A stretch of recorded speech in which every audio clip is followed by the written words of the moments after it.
حکومت نے تحریک لبیک پاکستان کے سربراہ سعد حسین رضوی کو گرفتار کر لیا۔ لاہور پولیس نے ابھی تک گرفتاری کی تصدیق نہیں کی۔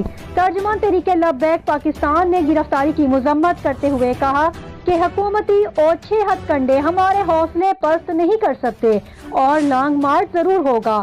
ترجمان تحریک لبیک پاکستان کے مطابق پیر کو لاہور میں سعد رضوی ایک نماز جنازہ پڑھانے کے بعد واپس گھر آ رہے تھے کہ پولیس نے انہیں حراست میں لے لیا۔ ترجمان لاہور پولیس کے مطابق ہم ابھی تک اس بات کی تصدیق نہیں کر سکتے کہ لاہور میں اس طرح کی کوئی گرفتاری ہوئی ہے۔ اگر اس طرح کا کوئی معاملہ ہوتا ہے تو میڈیا کو آگاہ کیا جائے گا۔ گستاخانہ خاکوں کی اشاعت، تحریک لبیک اور فرانسیسی سفیر کو ملک بدر کرنے کا مطالبہ۔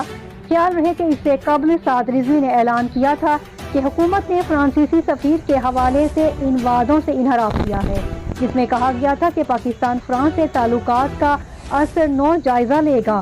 انہوں نے 20 اپریل کو اسلام آباد کی طرف مارچ کی کال بھی دی تھی۔ دوسری جانب تحریک لبیک کے رہنماؤں نے ملک بھر میں موجود کارکنوں کو پہیہ جام کرنے کی ہدایت کر دی تھی۔